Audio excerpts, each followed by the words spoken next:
Welcome back to A Man's Perspective. Today, I'm going to be answering questions from my producer, Izzy, that people have left in the comments or have we found on Reddit. So, without further ado, Izzy? All right, first question. One of your closest male friends has opened up to you about feeling depressed. How would you handle this conversation, and would you feel comfortable enough with sharing your own struggles? That's a good question. If one of my friends finds me trustworthy enough to come to me about his depression, I would be grateful to them first. And I would expect no other. Men, we should be going to men for when we're depressed, when we're feeling unaccepted or rejected or whatever it is that you're feeling. Men should go to their brothers. First, I think I would do is just listen, shut up and listen. People nowadays are so quick to just try to give advice without hearing the whole story, without hearing everything that's going on in that person's life. So the first thing I would do is be grateful. Second, shut up and listen. Third, don't pass judgment. We don't, a lot of times we think that, how could they be feeling that way? How could they go through that? How could they feel that way? Or we think that, oh, you're totally misinterpreting the situation. Never think that people are like you, that they know what to do. I was having this conversation earlier. Regarding our parents, we think our parents, and this is kind of, I'm digressing a little bit, but I think it's relative or a part of it. We think our parents, because so many of our problems come from our parents. We as people, we think that our parents are wise and sharp and don't know how to do it wrong. Especially in my culture, I'm a Latin person, and in our culture, we're taught that our moms are like the Virgin Mary. We're taught that you don't disrespect, and you're not supposed to, but that your moms are wise and all knowing and can do no wrong, and so when our parents do something that offends us or does not agree with what we believe, we tend to interpret it as this huge, thing that's unforgivable, that's betrayal and abandonment all rolled up into one. And I tell people, what if the homeless guy down the street were to tell you the same thing your mom just told you? Oh, screw that guy, F that guy, I don't care. Okay, well, a lot of times our parents say things that they don't know. They're just trying to survive like we are. They're trying to make it like we are. They're doing the best that they can the way we are. Most of the time, like I tell my kids, I'm one day ahead of you guys. I don't know more than you guys. I may know a little bit more about some things, but there are things that you guys know more than I do. So our parents, we have to learn to see our parents for who they are. And I don't want to be vulgar, but our parents are just as effed up as we are. Even though we don't want to admit it, our parents are just as effed up as we are. And they're trying to make it. So if your depression or your problems come from your parents, learn to see them as human beings. Learn to see them as people and not this exalted being that, because in so many cultures I see that, like, once the parents die, now the kids are free. And I'm like, why does that have to come to that? Why do the parents have to die before they're free? And I know people personally that their moms dictate almost everything in their lives. And these are millionaires. These are very successful people, and their moms are still dictating everything in their lives. So learn to see your parents as regular human beings, because that's what they are. And going back to the depression question, if my friend comes to me, I'd be so grateful. I'd be so grateful, number one, because I'm going to learn from it. Because we all experience the same thing. There's nothing new under the sun. So if I haven't gone through what he's going through, I'm probably gonna go through it. And most of the time, I've been through things too that he's about to go through, and I may be able to help his situation. So I would be grateful. I would listen, and most of the time, most problems will resolve themselves in 6 weeks. I tell people, just wait, just keep doing your best, and you'll see most problems resolve themselves in 6 weeks. So, but if they're at the point where, greater care is needed, hospital care, then I would also tell them, like if they're considering unaliving themselves, I would tell them, hey, we need to go to the hospital. and seek greater care. But for just general depression, anxiety, just talking it out, hearing solutions, and trying to relate to them by giving my own problems, or not giving to them, but sharing them with them my own problems. A lot of times is really helpful. So, men, please go to your brothers. Go to your brothers, talk to them, find a man in your life that you trust, that you can go to, and share, talk, cry, be vulnerable. I would absolutely recommend doing that. That's the best way to live. Next question. So, how would you handle rejection? If somebody were to politely reject you, would you keep pursuing them or move on? And how does that affect your confidence? Rejection sucks. Rejection is horrible. Rejection is one of those things that men experience very early on in life. Because men, we're in our culture, throughout all of history, men are expected to be the pursuers. And so we go after it, we chase. We're the hunters.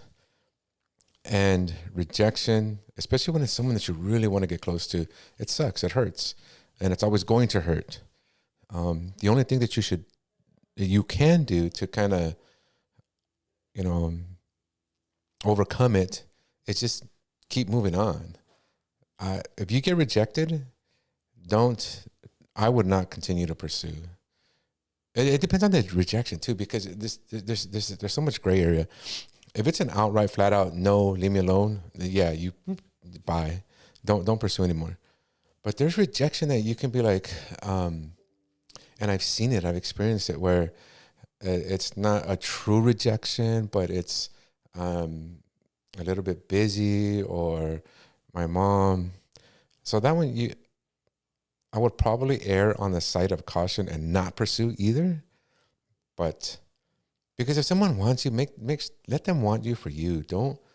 There's this saying, a lot of guys have this saying, persistence pays. And yeah, you're gonna eventually in the long run, you're gonna win, or you're gonna get something, but you're not gonna win. It's gonna end up in divorce or on bad terms. So learn to be confident in yourself. Learn to appreciate yourself. Learn to recognize, and here's a difficult thing, learn to recognize that you're the prize. Men have to understand, and in our culture, it's something that's not shared. In our culture, we're taught since we're little boys that women are the prize, and they're not. Men, you're the prize. You need to accept that, and you need to act like that. When you act like that, you will be treated like that. So understand that you are the prize. Men are the prize. No matter how short, no matter how inadequate you feel, you're the prize. There is someone out there that will see you as the prize. You just have to keep going. You cannot stop. Men, you cannot stop. You have to keep going. Rejection or not, you just move on past it. You keep going and tell yourself over and over in the mirror, look at yourself and say, you're the prize. In short order, you'll start to accept it and believe it because it's true. I know people don't, in our society, we don't want to hear that, but that's the truth. And I've been around on this planet long enough to recognize that, because in my 20s, I saw how women were exalted and glorified and all this stuff. And you can still see it now. But in the end, it's the man that chooses to get on his knees and ask the girl to spend the rest of her life with him, under his protection, under his security, under his provision, under him. So recognize that. Men, you're the prize. If you get rejected, move on to the next one. There's always a next one. There's always going to be a next one. So I hope that helps. After just becoming a new dad, what are your top 3 things that you want to teach your child about being a man in today's world? Being a man in today's world. First of all, I once read that children are our reward for a life well lived. I believe that. I really believe that, because I've learned so much from my kids. My kids taught me what unconditional love is. My kids taught me what purity and innocence is. My kids taught me what legacy is and the value and importance of it. So we learn so much from our kids. So what lessons would I try to teach my son? Try to teach my son to be responsible, to understand that life is nothing is ever black and white. There's in-betweens, there's shades of gray, so to say. Nothing is ever black and white. Everything can be negotiated. Everything. Even the things that you think cannot be negotiated, everything can be negotiated. Never settle for what people around you try to tell you is the norm. Always look outside of yourself. Look to people that are great, like Martin Luther King, like Elon Musk, like Gandhi. Look to them for guidance. Read their books. Read what they have to say. Because those great men are what's really possible in the world. Look at Martin Luther King, changed a nation. Gandhi changed a country. Look what Elon Musk is doing right now. So learn to follow great men. Never accept what other people are telling you is normal or what you should accept. What else would I teach my son? To be responsible, that self-sacrifice is a good thing. Even though in our culture we're very selfish right now, but self-sacrifice is a good thing. And as men, we have to forego our own pleasure in order for everyone around us to be successful. Because that's the way it is. Imagine if men stopped going to work because they felt emotional. Roads would stop being built. Sewer lines would stop being cleaned. Electrical grids would fall. Water lines would stop being laid. Men cannot stop. Men have to keep going. And we cannot because we can't get stuck in our emotions. So teach my son to keep moving forward, to never give up, to self-sacrifice is a good thing. Not unto death, but you have to sacrifice some things for the betterment of the people that you love. So those are the things. I mean, that's a whole hour-long lecture on how to do that on a day-to-day basis. But those are the things that I would teach. That's what I would want my son to know, and that's what I do teach my son. And that's like I'm so proud of him. He's such a great man. He's already my son is already the man I wished I could be. He is such a great man. I am so proud of him, and I love him so much. So that's what I would tell people. Look at my son. That's what a man is. So that's what I teach. That's what I would ask or show. Next question. After working really hard on a work project, it ends up failing, and the blame is falling on you for its shortcomings. How does one handle this both professionally and personally? Well, if you're head of the, I'm sorry, I'm kind of sweating all the lights. If you're head of the project, then yeah, it's on you. That's accountability. You're the head of the project. So you're going to have to be accountable. You're going to have to stand up and accept whatever comes as a result of that failure. But at the same time, because you're the head of the project, you're going to have to find solutions to the problems. Why did it fail? What can we do differently the next time? Or what can we do now to make it better? And you just have to fall on your sword. You're going to have to accept the responsibility. You're going to have to accept the accountability. And if it means getting demoted, if it means being sent to new projects, and that may be what it means, but it's your responsibility as a man, as the head of the project.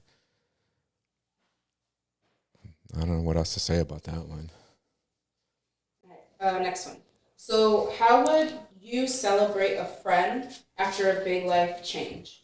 For example, newly engaged, bought a new house, or has your dream car, without feeling inadequate or like a failure. Oh, that's a good one, because we tend to always compare ourselves to the people around us. And this is not nothing new. Everyone always says only you compare yourself to who you were yesterday. Everyone always says that. Every great philosophy, ancient philosophy talks about that. You compare yourself to yourself, but it's easy to say, difficult to do. So what should you do? How should you behave? First, be genuinely happy for them. Be genuinely happy. That's so important. Be supportive. Don't tell them, oh, because I see some people doing this. Oh, I could have got a better deal on the car. I could have got a better deal on that house. Oh, you got burned at that. It's pointless to talk about those things after the fact. Before the fact, you can say, hey, I know where you can save $10,000. I know where you can save $100,000. I know a place, before it happens, before the purchase, before the great thing that happened to them, give advice. If they ask for or offer advice, say, hey, can I tell you something about that when I bought my car or what I did or something? But after the fact, it's pointless. Don't say negative things after the fact. Oh, I could have got a video. Oh, I got this. Be genuinely happy for them, because it benefits you. A lot of people don't understand how being supportive and genuinely happy for others benefits the group, benefits everyone around you. It helps us all out. So be genuinely happy for them and do your best not to compare yourself, because what's going to happen to you next is probably going to be better than what you were expecting. I know it's difficult to understand, but it's true.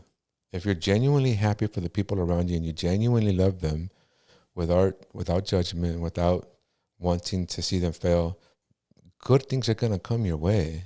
Things are going to get better for you, and not the way you think they are, not the way that you hope that they will. They will genuinely be better because of your mindset change, because your goals change, because of the way you perceive things. Things will get better. So you glorify them so that you can achieve glory later on in life too, or maybe sometimes the next day. But be genuinely happy and try your hardest not to compare yourself to them. That's what I would say. Last one is, how do you cope with the stress of being financially unstable while providing for your kids? And what do you do if you feel like you aren't measuring up? Well,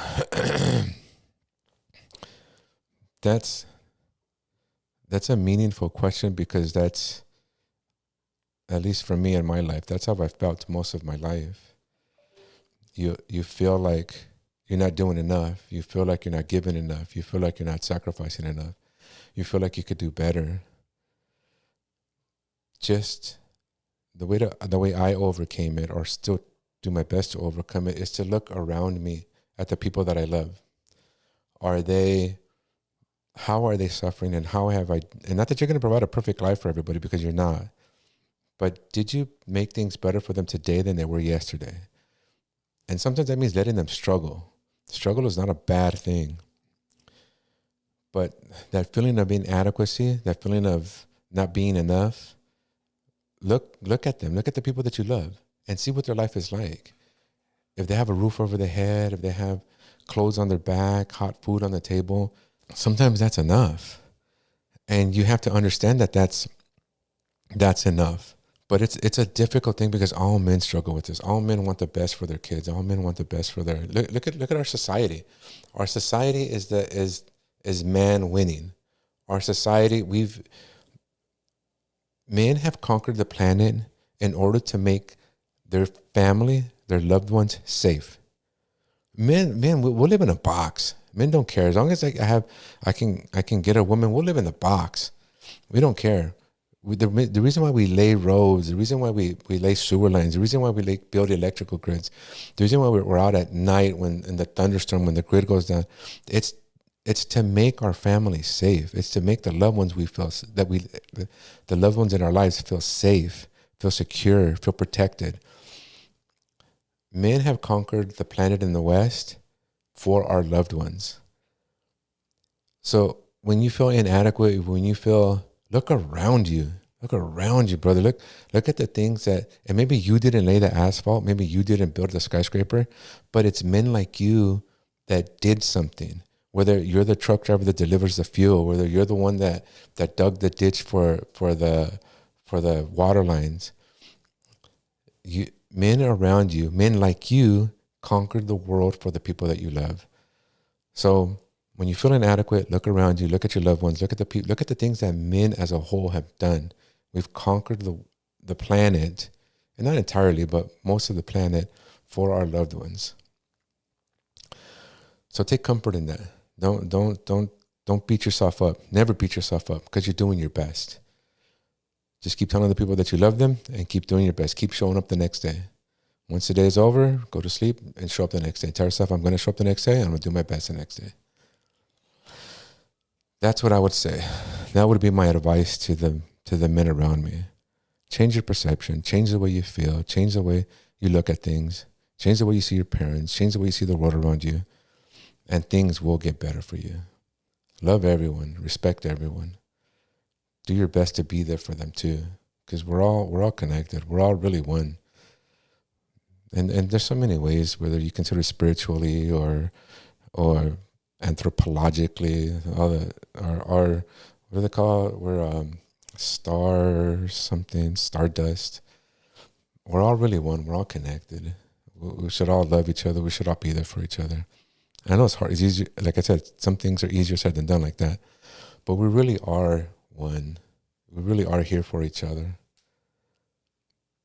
Man, I've been digressing like crazy on this one, huh? Shit. Damn, my mind is going all over the place. So I'm sorry. It's kind of late in the evening already. But thank you guys so much for watching. Thank you guys so much for being here. And I love you guys. I know we don't hear it enough, but I do love you guys. All of you are important to me. All my brothers, all my friends, all my sisters, my family. I love all of you. And I hope you guys know that. Thank you for being here. Thank you for watching. Like and subscribe. And I'll see you on the next one.